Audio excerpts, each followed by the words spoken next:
Hola, ¿qué tal? Nuevamente acá en estas charlas de café, charlas de amigos. Vamos a tratar un tema que venimos tratando en estas últimas charlas, que son el tema previsional. En este momento hemos convocado a una de nuestras asociadas al estudio, especialista en el tema previsional, que nos va a esclarecer algunos puntos que hoy en día se conversan, pero hay algunos puntos que realmente son muy discutibles. Así que les presento a la doctora Carolina Andrea Lagacio. Hola, ¿qué tal, Jorge? ¿Qué tal? ¿Cómo estás? Muchas gracias por venir y muchas gracias por el aporte para nuestros seguidores. Bueno, Caro. Le decimos Caro porque la conocemos. Yo lo conocí de muy chiquita, y ya era abogada. Bueno, se especializó en algunas cosas y el tema previsional, que ahora nos va a explicar que tiene distintas etapas y estas son exactamente las que tenemos que tener claras. Contame, Bien. Caro. Bueno, lo primero es jubilarse o pensionarse. Eso, digamos, partimos de ahí. Una vez que la persona está jubilada o pensionada, hay una instancia, se ha escuchado mucho y se habla mucho también en la tele y sale, es noticia, el tema de los reajustes. Los reajustes previsionales. ¿A qué enfoca esto? A que cuando ANSES liquida los beneficios, los liquida con parámetros distintos a los que ya tiene dicho la Corte que tiene que aplicar. Entonces, al actualizar las remuneraciones o los aportes que uno hizo a lo largo de toda su vida laboral, utiliza distintos índices que no son los que la justicia considera que tienen que ser los aplicados para que ese aporte tenga valor en el momento que se está realizando el cálculo del haber. Que realmente es algo importante porque el haber es lo que va a cobrar. Es lo que va a cobrar, claro, el sueldo, digamos. Oh, correcto. Bueno, obviamente que cuando uno termina su etapa laboral, quiere jubilarse y poder seguir viviendo medianamente bien como hacía cuando trabajaba. Bueno, el reajuste apunta un poco a recomponer ese haber que calcula el ANSES cuando uno se jubila. Ya tiene dicha la justicia que hay distintos parámetros que aplicar y bueno, ¿qué pasa cuando me jubilo y yo ya sé que seguramente tendría que estar cobrando más? Bueno, eso es cuando ahí nos consultan, bueno, ¿qué hago? Bueno, lo que hacemos es hacer un análisis previo y analizamos si corresponde o no practicar ese reajuste, o sea, pedirle a la justicia que liquide de otra manera. Y si corresponde, avanzamos con este proceso. La primera, te lo hago brevemente para que se entienda. La primera parte es una parte administrativa, porque previo a poder ir a la justicia tenemos que ir al ANSES a reclamarle que nos ajuste y nos liquide como corresponde. En esta parte no se tiene que asustar el beneficiario porque siempre ANSES va a decir que no corresponde. O sea que esto es lo habitual, digamos, va a ser una resolución denegatoria. Con lo cual eso es el paso que hay que cumplir y es lo que va a pasar. Una vez que tenemos la resolución que ANSES dice no corresponde reajustar, nosotros liquidamos correctamente, no le debemos nada, nosotros acudimos a la parte judicial y vamos a la justicia. Bueno, ahí ya es un proceso un poco más extenso que se fue acelerando un poco con la pandemia, porque con la digitalización de todos los expedientes hizo que este proceso tenga un poco más de agilidad que lo que eran los expedientes más viejos. De hecho, nos pasa que tenemos expedientes más viejos que están todavía en resolución, esperando, y por ahí más nuevos que han tenido una resolución mucho más rápida. Pero eso se debe básicamente a la digitalización de los expedientes. Y bueno, terminaron beneficiados un poco los que se jubilaron ya en la era digital que claro, los que no. Entonces, a ver si voy entendiendo. Sí. Quien empieza un trámite jubilatorio en ANSES, lo más probable es que lo que le vayan, el haber, es decir, lo que vaya a cobrar, va a ser menos de lo que le corresponde y eso es prácticamente, pero es la instancia necesaria que tiene que para poder recién llegar a la justicia. ¿Es Tal así? cual, es así. O sea, no todos los casos obviamente son iguales, pero cuando le liquidan un haber, siempre hablamos de haberes de la mínima para arriba, cuando son haberes mínimos en general no hay posibilidad de reajuste, porque en general son jubilaciones que han tenido alguna moratoria para poder llegar a los 30 años de aportes.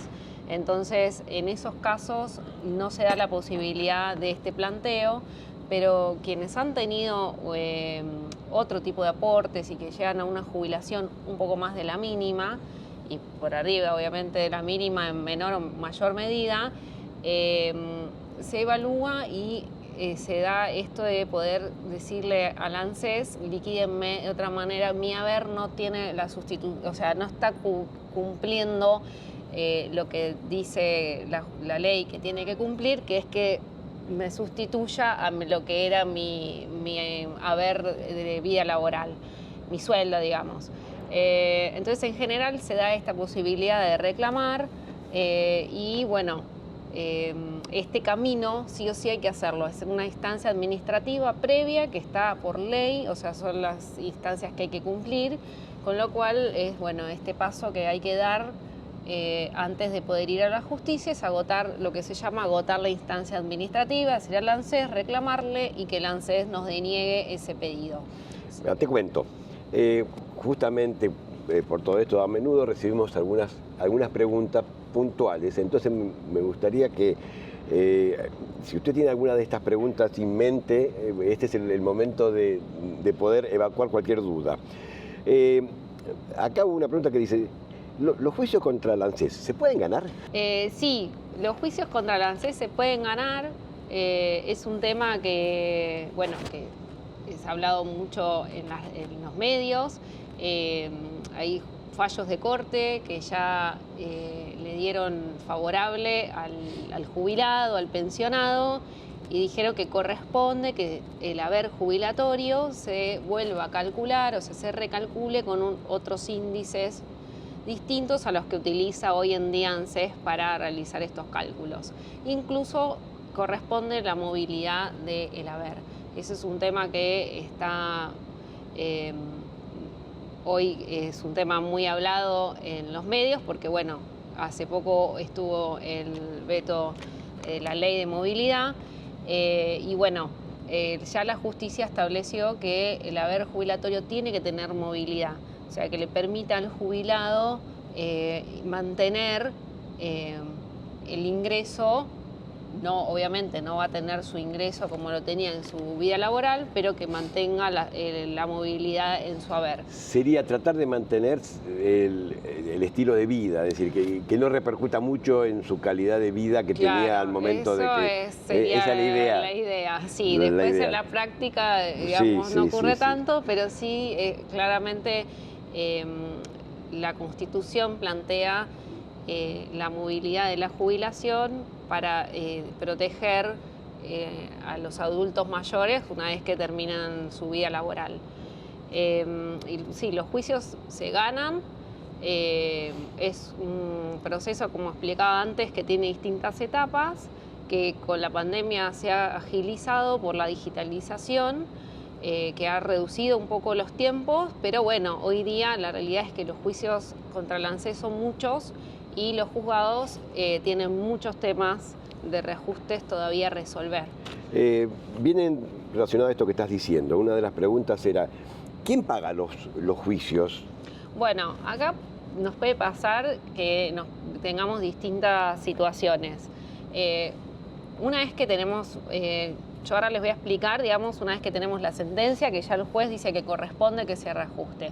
Bueno, una vez que el juez dice que corresponde que se reajuste, ahí ANSES tiene 120 días hábiles judiciales para pagar. Esto es importante aclararlo, hábiles judiciales, porque como todos sabemos, existe la feria judicial, claro, que hace que enero esté parado. Claro, enero esté parado, en julio hay unas 2 semanas que también. Entonces, bueno, es importante porque a veces los clientes nos dicen, bueno, ya pasaron los 120 días, sí, pero son hábiles judiciales. Claro, entonces, por ahí no pasaron. ANSES, dentro de esos 120 días hábiles judiciales, debería liquidar la sentencia. ¿Qué significa esto? Cumplir con lo que ya dijo el juez, reajustar el haber, empezar a pagarle al jubilado, pensionado, el haber como corresponde, aplicando los distintos índices, y liquidarle también el retroactivo. Eso no es lo que habitualmente está pasando. Sí hubo un anuncio hace meses atrás de una decisión política de comenzar a cumplir con estos plazos que establece la justicia y empezar a liquidarle a los jubilados los haberes de sentencia. Lo que se anunció fue un desdoblamiento del cumplimiento de la sentencia, porque por un lado tenemos el haber reajustado, que es empezar a cobrar más y como tendría que estar haber cobrado siempre, y por otro lado tenemos el retroactivo que se fue acumulando, que el retroactivo es todo el tiempo que fue transcurriendo desde que iniciamos, claro, hasta que finalmente cobramos. Esas diferencias que tuvo el haber se liquidan y se cobra un retroactivo. Entonces, lo que se decidió políticamente es empezar a reajustar los haberes y luego pagar los retroactivos, pero digamos como para que el jubilado empiece a cobrar más. Quizás sería conveniente aclarar acá, vos dijiste, lo que se decidió políticamente, y me parece muy bien, y esto es bueno que lo tengas presente. Las sentencias judiciales obligan no a los gobiernos, sino al Estado. No importa el gobierno, en qué gobierno va a estar en ese momento en funciones, en el momento que haya que pagar. Todas las sentencias judiciales recaen sobre el Estado Nacional, no sobre los gobiernos. Sobre los gobiernos lo podemos adjudicar la responsabilidad en cuanto a la agilidad en llevar a cabo una... Sí, y a la prioridad en el pago. Exactamente. Pero en realidad, como vos decís, no importa qué gobierno esté, sino que esto es una sentencia judicial firme que hace cosa juzgada y que corresponda que se cumpla y el Estado tiene que pagar. Exactamente, porque acá, digamos, la persona legitimada, para decirlo técnicamente, pero sabemos que no queremos decir cosas técnicamente, es el Estado. No es el gobierno de tal partido u otro, sino es el Estado Nacional. Bueno, mira esta pregunta. Dice, ¿estoy enfermo, tengo alguna prioridad para que me liquiden el pago de mi sentencia? Bueno, ¿qué pasa en un poco con esto que les comentaba? Que por ahí los juicios son largos y hay un camino a recorrer, que por ahí pasan varios años hasta que uno cobra. Pasa esto, que los clientes se enferman, claramente, adultos mayores aparte en general suele presentarse más enfermedades, entonces sí existe una prioridad, hay una resolución que establece una prioridad de pago para las personas que tienen enfermedades muy graves y para los mayores de 80 años. 80 años. Sí. Entonces, bueno, ahí en realidad lo que se hace es una presentación administrativa, porque la sentencia judicial tiene que liquidarse a través de un expediente administrativo.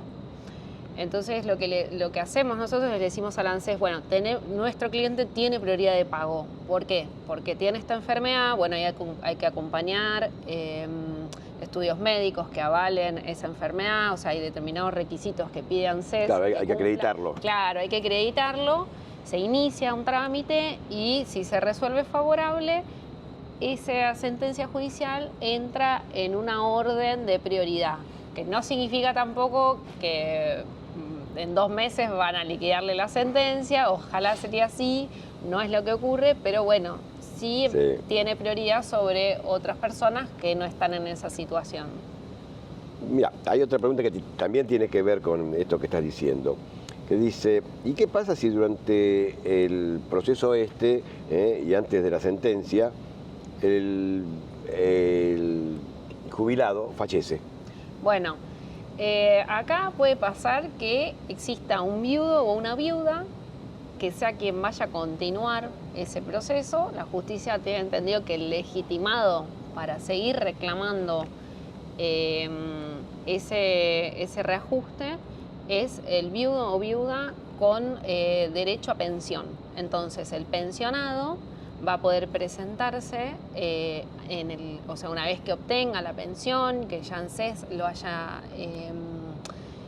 declarado pensionado o pensionada, se presenta en el expediente de reajuste y continúa el trámite que ya había iniciado el beneficiario fallecido.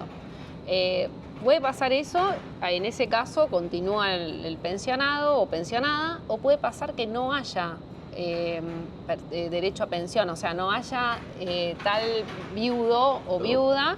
Entonces, en ese caso, lo que pueden es presentarse los herederos, o sea, tienen que tener una declaratoria de herederos. Tiene que iniciar el sucesorio. Sí, tienen que iniciar el sucesorio. El trámite de sucesión. Claro, sí. Sí. El trámite de sucesión, se inicia el trámite de sucesión y lo que se hace es presentarse con declaratoria de herederos, se presentan en representación del fallecido a continuar y finalmente cobrar. Cuando es para liquidar, eso ANSES se lo va a liquidar al sucesorio y de ahí cobrarán los herederos. Buenísimo. O sea, mira, acá hay una pregunta. ¿Cuánto demora un juicio de reajuste? Y acá esta pregunta que la contestaste recién, dice, ¿se agilizó luego de la pandemia? ¿Cuánto dura? Bueno, es difícil, la pregunta del millón. Claro, acá le hicimos a Caro la pregunta del millón. Caro. Ojalá pudiera responderla. Es difícil porque no solo depende del profesional que lleva adelante el juicio, del cliente también, que tiene que tener la agilidad para dar respuesta a algunos requerimientos, que no son muchos, porque en realidad es al inicio, que necesitamos que firme poderes, pero después, digamos, y nos entreguen documentación, después es un trámite que se realiza. ¿Es la misma documentación que presentó en la instancia previa judicial, es decir, cuando se la presentó ANSES, o después en la etapa judicial tiene que agregar? En la etapa judicial lo que nosotros les pedimos a los clientes es que nos den un poder, porque si no es tedioso, es molesto por ahí estar pidiéndole que en cada presentación nos firmen un escrito. Entonces nosotros les pedimos a los clientes que nos den un poder, que es un poder que nos permite tramitar, no nos permite cobrar, o sea, para la tranquilidad del cliente nosotros no vamos a percibir ninguna suma en representación de ellos, pero sí nos permite agilizar el trámite. Claro. Al ser apoderados. Y además de eso, también tiene relación en el juzgado que nos toca, ¿no? Porque la verdad es esa, no todos los juzgados funcionan de la misma manera, hay algunos que han agilizado mucho sus trámites y están más ordenados que antes, y otros que lamentablemente todavía tienen a la vieja usanza. Sí, tienen mucha demora, entonces bueno, a veces nos pasa eso, que iniciamos trámites en el mismo momento y uno va más rápido que el otro, pero no porque se le dé mayor interés a uno que otro, sino porque por ahí están en distintos juzgados. O incluso cuando el expediente se va a la Cámara de Apelaciones, están en distintas salas. Y eso también influye porque no todos tienen los mismos tiempos. Bueno. Esta es una pregunta que se me está ocurriendo ahora, quizás un poquito técnica, pero bueno, estamos entre amigos y me permito hacerla. Es decir, ¿la prueba únicamente durante el proceso judicial es la que se presentó en la instancia administrativa previa o se puede aportar más prueba? Sí, o sea, en la instancia administrativa previa, en realidad lo que se hace es un escrito donde se plantea qué es lo que estamos reclamando. No se aporta en esa instancia prueba. La prueba en la instancia judicial va a ser el expediente administrativo, que es el que le dio el inicio a la jubilación, y si hubiera certificados de servicios o remuneraciones, también se acompañan en ese momento de iniciar el reajuste. A ver, para ir entendiendo, y seguramente alguno puede tener la misma duda. Es decir, en el momento de que hacemos la presentación en instancia ANSES, en instancia administrativa, ahí yo tengo que acreditar no solamente la edad, sino la cantidad de aportes que tengo y en virtud de eso acreditar que tengo el derecho para percibir. Sí. Y me la dan. Claro. Sabemos que va a ser poco, pero me la van a dar. Sí. Y eso es lo que, con ese poco y yo enojado porque me dieron menos de lo que me correspondía, voy a la instancia judicial. Claro. Es así. Es así, tal cual. Claro, el expediente que se gestiona en ANSES por el cual te dio a vos tu jubilación o pensión es la prueba que vas a presentar en la instancia judicial. Porque sobre ese expediente es donde vos vas a reclamar que eso estuvo mal liquidado, que se reliquide y que se te aplique otros índices que te dan una mayor jubilación.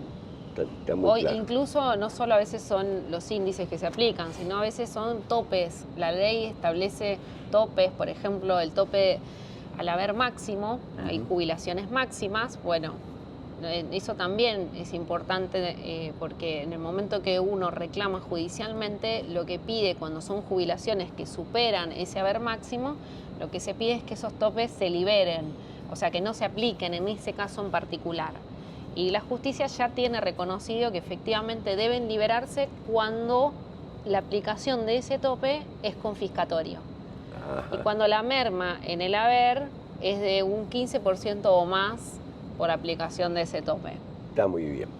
Mira, no te queremos agotar ahora y como la vamos a tener siempre a mano porque siempre está muy bien dispuesta, lo que yo a nuestra comunidad de seguidores los invito a que cualquier pregunta que quieran sobre un tema que haya dicho o no haya dicho Caro y que quieran plantearlo, que ella lo amplíe, nos lo hagan llegar, por alguno de nuestros medios. Y bueno, porque la vamos a seguir invitando a Caro a tomar un café y charlar de estas cosas y ayudar a nuestros amigos en las dudas que tengan. Bien. Caro, muchas gracias por haber aceptado esta invitación y te vamos a seguir invitando. Bueno. Te vamos a seguir invitando y gracias por desasnarme a mí y seguramente a algunas de las personas que nos están viendo. Bien. Muchas gracias y será hasta la próxima. De nada, hasta luego.